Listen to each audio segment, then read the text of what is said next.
I've tried a lot of on-camera monitors. I mean, I literally counted about 14 that I have sitting around right now, and not including ones that I've had in the past and got rid of. But I can easily, without a doubt, say that hands down, the brightest, the most full-featured, the best value on-camera monitor on the market is this one right here, the OSEE T7. So let's get into it.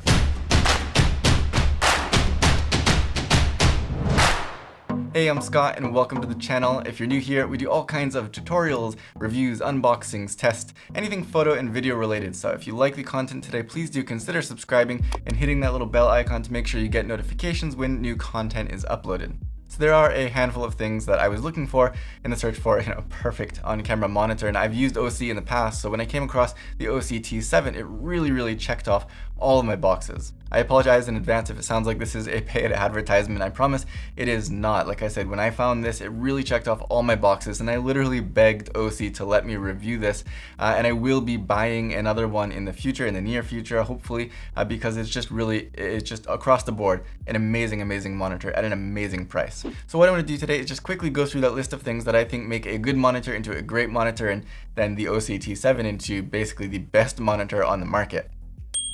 Of course, if you want a monitor that has very specific functions like camera control or external recorder capability, then that's a different story. So first up is price, and the price on this and its bigger brother, the G7, actually just came down, which actually first brought my attention to this monitor. Keep in mind the other monitors that have all that this has, the size, the brightness, the functions, will often cost you double, triple, or even more in some cases. Whether this is your first monitor or you've used a handful of other monitors like I have, I can guarantee you that everything that's built into this monitor is definitely going to be worth the price. The second thing, but honestly not even the second most important thing, is its headline feature, and that's its brightness. Now, anytime that I make a monitor review, the number one comment that I get is it's not bright enough for outdoor use. And yeah, 500 nit monitors are not going to be bright enough to use comfortably in an outdoor setting, but there are a handful of 1000 nit, 2000 nit monitors in the market. The thing is, with a lot of those, you'll either be getting very loud fan noise or you're going to be making a sacrifice somewhere else. The OSEE T7 is not 500 nits, it's not 1000 nits, it's not even 2000 nits. This is a 3000 nit monitor. And there's no fan. Now I've had it sitting here at full brightness for probably like an hour or over an hour now, and it's warm, but it's not even close to hot or anything that would concern me whatsoever. It's also worth noting that at that highest brightness, the image still looks spectacular. The contrast, the colors, everything is really nice, unlike what you get with some of the cheaper high bright monitors. You've got all the pro features that you could want here. I mean, you've got your aspect ratios, safe marker, center marker, crosshatch, you've got false color, and multiple customizable modes of false color, which we'll talk about in a second. You've got zebras, histogram, waveforms, and of course waveforms. You have Luma, RGB, and RGB Parade. You've got vector scopes, you've got focus assist and focus peaking, and we'll talk about that in a second as well. You've got your look, which is your 3D LUTs. There are some loaded into here, but you can also add, I believe, up to 16 from an SD card. You've got your audio meter, you've got your image resize, and then back in the main menu you've got things like screen rotation, which also does have auto rotation. You've got anamorphic modes. You can calibrate it, of course, completely how you need to, but the colors and everything out of the box are really great. There's just really not a lot that you can't do with this monitor. But let's get into that just a bit more in detail, because of course a lot of monitors also have waveforms, false color, stuff like that. No big deal, right?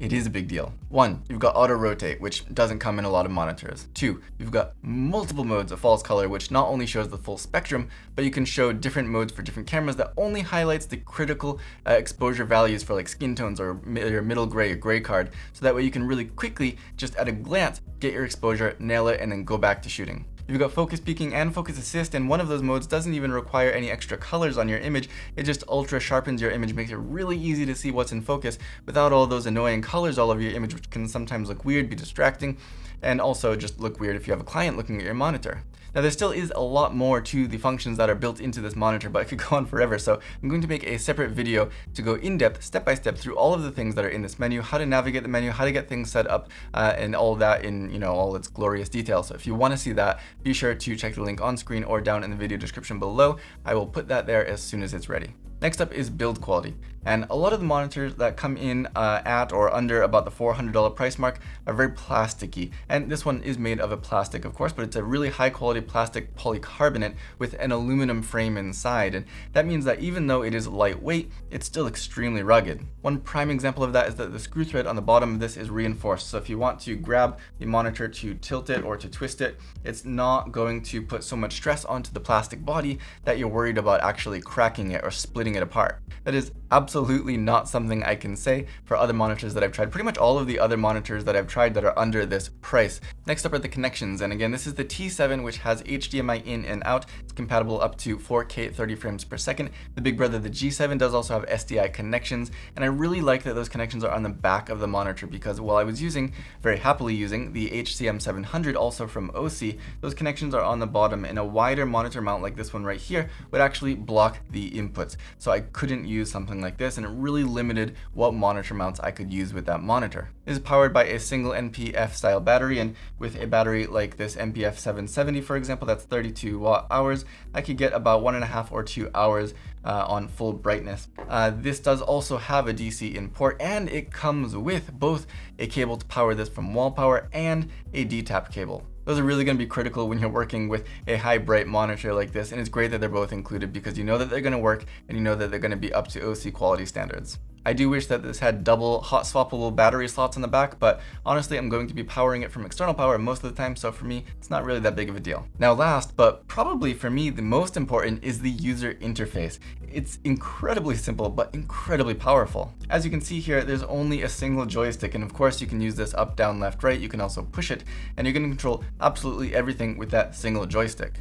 Now, while that does sound limiting, it's actually extremely easy. That's mostly thanks to OSEE's user interface, which allows you to set up to 8 custom pages, and each of those pages can have one or multiple custom functions built into them. So you can have different pages for different situations or for different uses. Like for example, I have this page set up just for shooting. It has things like your aspect ratio, center marker, has my focus assist features, and then I can just toggle to the next page, and that's got my exposure tools where I have waveforms, false color, things like that. So I can very quickly, at the push of a single button, go from all of these features, aspect ratios, peaking and things like that, to having both of these functions in one single button push. I mean, you can't do that with any other monitor. Typically what you'll get is 4, maybe 5, sometimes less function buttons, and you have to program those to the things that you use most often, and then you have to remember which button does what, and if you want to turn them on, you have to do it one by one, and then turn them off one by one.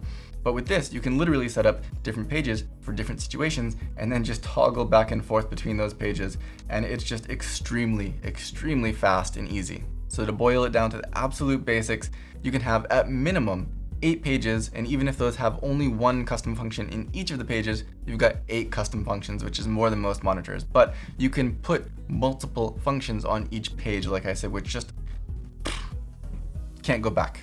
For example, on my shooting page here, you can see that I have 1, 2, 3, 4, 5 custom functions built in. You can then, of course, in these pages, individually go and turn things on and off. If I want to turn my aspect ratios off, boom, turn them back on, boom. So not only do you have pages for certain situations, for shooting and then for exposure, but you can just go in and quickly toggle things on and off within each of those pages. So I mean, it doesn't get any faster than that. It doesn't get any more powerful than that. And if you want to add something else to here, just click add new tool, scroll through, click it and add it, and you're good to go. I mean, it really is absolutely the best user interface that I've ever used on a monitor. So if you haven't got the point by now, this is a 7-inch 3000 nit monitor with no fan noise. It's got great color. I think it's 16 million colors with 1200 to 1 contrast ratio. The image looks fantastic.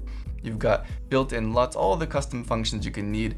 The best user interface on the market. It's lightweight for its size, but it's still very robust. You've got the cheaper HDMI only option. If you don't need SDI, there's no reason to waste money on a more expensive monitor, but you're not losing out on any of the features. And then if you do need SDI, they've got the G7, and that has all of the greatness that I talked about today, just with the added benefit of having SDI connections as well. Using a 7-inch monitor, using a high bright monitor like this with no fan noise, using this user interface, it really is impossible to go back. But oh man, really, I mean, I'm not lying here. If you're looking for a monitor, or a first monitor, a second monitor, a 10th monitor, whatever, if you've been frustrated with other monitors, if you need something brighter, if you need something bigger, no matter who you are, this is an amazing monitor and I highly recommend it. I will be picking up another one to use on my second camera or just as a backup because I like having a backup in case something happens. This monitor will be pretty much living on my camera from now on. So again, keep in mind I will be making a second video with a really in-depth tutorial about how to use this monitor and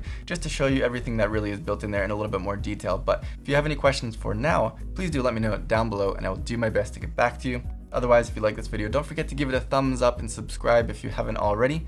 And as always, thank you for watching.